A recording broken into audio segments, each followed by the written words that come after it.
I'm 19 and live in a secluded farmhouse with my mum and my older sister Charlotte. Our home is surrounded by endless fields and thick patches of woods. No neighbours, no nearby buildings, just us and the sound of crickets at night. While my mum handles the farm's finances, I manage the outdoor labour. Charlotte, on the other hand, commutes to the city for her office job and usually gets back quite late. One evening I was fixing a loose board on the porch when I heard Charlotte's car crunch into the gravel driveway. She looked worn out, her eyes sunken with exhaustion. I figured she'd had another rough day at work, but as I stepped inside, I saw her talking to Mom in a hushed, urgent tone. Something wasn't right. When I asked what was going on, Charlotte hesitated before explaining. On her way home, a car had been following her. She admitted it wasn't the first time this week. This mysterious car, a light blue sedan, old and dented, had been tailing her intermittently for several days. Most of the time, they'd follow for a few minutes before peeling off, but tonight, they had stayed behind her almost the entire drive. To shake them off, she made several random turns, even taking a detour down a dirt road. That's why she was so late. Mum and I urged her to call the police. Charlotte, though tough and independent, has a history of being too trusting, which has led to her dealing with more than her share of unsettling encounters. She eventually reported the car to the police, but without a license plate number, there wasn't much they could do except tell her to stay alert. For a few days, things seemed normal. The car didn't reappear, and we all started to relax until a package was left on our porch. It wasn't a regular delivery. The small, unmarked shoebox had no return address, and the handwriting on the label was jagged and messy. I was the first to notice it during my morning rounds. Curious but uneasy, I opened the box. Inside, nestled in a layer of crumpled tissue paper, was a dusty VHS tape. We had an old VCR in the living room, so I popped the tape in, unsure of what to expect. What played on the screen made my stomach drop. It was surveillance footage of our house. The video began with Charlotte leaving for work in the morning and ended with her pulling into the driveway late that night. Strangely, there was a cut in the footage, skipping several hours in the middle. When Charlotte woke up, I showed her the tape. She recognized the day immediately. It matched the weather and outfit she'd worn the day before she reported the car to the police. Mum and Charlotte were visibly shaken. I decided to investigate the area where the camera must have been placed. From the angle in the footage, it seemed to be positioned near the tree line at the edge of our front pasture. But when I got there, the ground was clean. No footprints, no marks, no remnants of a tripod. Recent rain had erased any trace of whoever had been there. We reported the tape to the police. They said there wasn't enough evidence to act on. No direct threat. No proof it was recorded on our property. It felt like whoever sent the tape was playing a twisted game. A couple of days passed. Then, yesterday morning, another shoebox appeared. This time, I was too anxious to open it alone, so I waited for Charlotte. When we finally looked inside, it contained another VHS tape. We hesitated before watching it, dreading what it might reveal. This time the footage wasn't just of our house. It showed the inside of our barn, the creaking doors swinging open and closed in the wind. For a moment the camera panned up to the farmhouse window, my bedroom window. The message was clear. They weren't just watching. They had been closer than we realized. As of now, we're considering moving into town, but part of me fears it's already too late.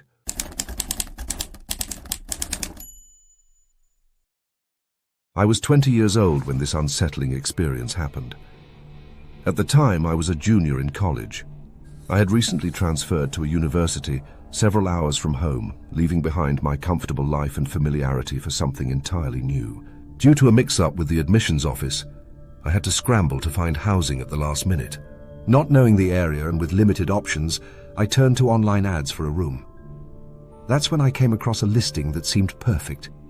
A spacious room in a large house located in a quiet, upscale neighborhood near campus. The landlord, who introduced himself as Greg, was in his early 30s, polite, and claimed he worked from home. Another student was also renting a room but wouldn't arrive until the semester started. With no other options, I agreed to move in. For the first week, the house felt eerily empty. Greg was away on business, and the other roommate hadn't returned from visiting family. The house itself was enormous but sparsely furnished, save for a couch and an old TV in the living room. My bedroom was large but oddly designed, with exposed wiring running along the walls and a closet door that had been removed and propped against the wall. Greg had mentioned that the previous owners used the room as a home office, which explained the wires. Still, the layout of the house, full of hidden corners and a locked upper level accessible only via an outdoor staircase, gave me an uneasy feeling. When Greg returned, I began noticing odd behaviors. He would make strange, vaguely inappropriate comments and take candid photos of me without my permission. These photos would later appear on social media, tagged with captions that made my skin crawl. At first, they seemed harmless enough, just me sitting on the couch or working at the kitchen table. But they became more invasive over time. One day there was a photo of me wrapped in a towel, taken as I hurried from the bathroom to my room. Another showed me sunbathing in the backyard, completely unaware he was home. Despite my discomfort, I convinced myself it was harmless. The rent was affordable, and I didn't want the hassle of moving again. But then things took a darker turn. The thermostat for my room, the hallway, and the other roommate's room was located in my bedroom. I usually left the door unlocked, so he could adjust it if needed. One day, while Greg was out of town, the other roommate noticed something unusual in the closet. Behind one of the exposed wires, there was a small, shiny object, a tiny black sphere. We guessed it might be a camera, but we weren't certain. To be cautious, I taped over it and decided to confront Greg when he returned. 2 nights later, I woke up suddenly. The room was pitch black, and for a moment I couldn't understand what had roused me. Then I noticed my bedroom door was ajar. My heart froze as I realized someone was moving inside my closet. I lay still, barely breathing, straining to make out who it was. At first, I thought it might be the other roommate adjusting the thermostat. But the figure's movements were deliberate, almost methodical. I watched as the figure moved from the closet to the door, their shadows stretching across the room. Once they left, I reached for the light. The piece of tape I had placed over the suspected camera was gone. Trembling, I opened the door and saw Greg walking down the hallway toward his room. Summoning my courage, I followed him. When he opened his bedroom door, I confronted him, demanding to know what he was doing in my room. Greg, visibly startled, stumbling over his words. Behind him, his laptop screen glowed faintly, displaying a grainy video feed of my bedroom. The angle captured my bed perfectly. Greg stammered apologies, insisting it wasn't what it looked like, but the evidence was undeniable. He wasn't a confrontational man, and I think my sudden challenge unnerved him. Still, I was furious and terrified. I covered the camera again and immediately began planning my move. The following day, I filed a police report, but since Greg owned the property, the situation was complicated. I left the house as quickly as I could, leaving behind that chapter of my life. The other roommate moved out shortly after me, and the last I heard, the house was foreclosed on. Even now, I wonder how much footage Greg might have of me, whether it's floating around online or buried on some hard drive. The thought still makes my skin crawl.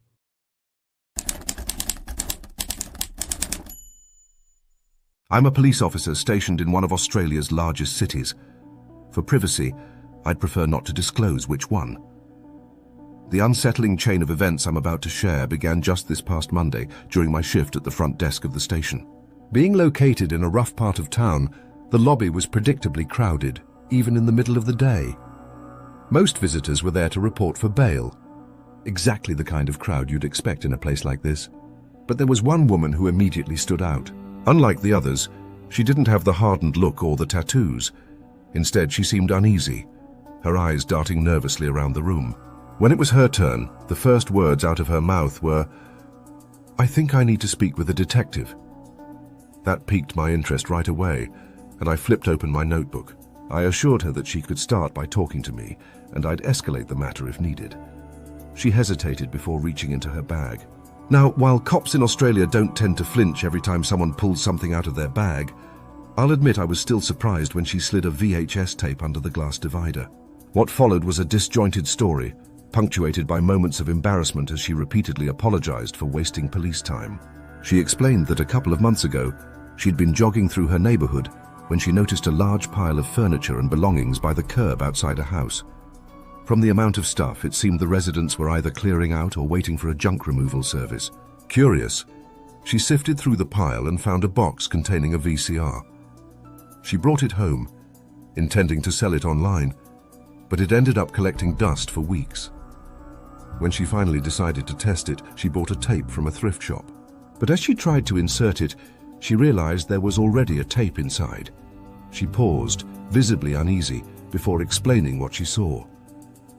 Intrigued, I led her to an interrogation room, where we wheeled in one of the old TV carts still used for training videos. Together, we watched the tape. The label on the tape read, "Unknown Club." It began with footage of a woman tied to a chair in what looked like a dimly lit metal shed. The camera operator's point of view was disconcertingly intimate, moving around the woman, getting close to her face, and capturing her mounting terror. The woman on the tape started pleading for her life, her voice trembling with desperation. At this point, the woman sitting beside me, Jennifer, as she introduced herself, asked if she could step out into the hallway. I agreed. What came next shook me to my core. The figure behind the camera stepped into the frame, revealing a knife. The woman's cries intensified as the scene unfolded. The camera never cut away, and the screams were gut-wrenching. It was impossible to tell if it was staged or real, but the rawness of the fear made it feel disturbingly authentic. When Jennifer returned, she avoided eye contact. I relayed the details to my sergeant, expecting him to share my concern. Instead, he dismissed the footage as an elaborate fake, citing the unrealistic amount of blood. He even chastised me for wasting time, while the lobby remained full. Jennifer, visibly relieved by the sergeant's assessment, declined to take the tape back. She practically recoiled when I offered it, asking me to dispose of it. I've since tried researching the origins of the tape. The label, Unknown Club, yielded no useful results, and the footage didn't match any known films. The shed-like setting with its corrugated metal walls and the unnervingly ordinary clothing of both the victim and the perpetrator only added to its mystery. Could it have been an amateur horror production meant to mimic reality? Or something darker, a relic from an underground network of exploitation films?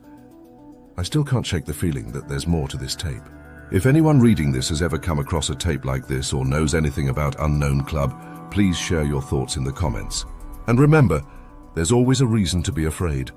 Don't forget to subscribe to our channel for more chilling stories like this, and share your theories in the comments below. Stay safe.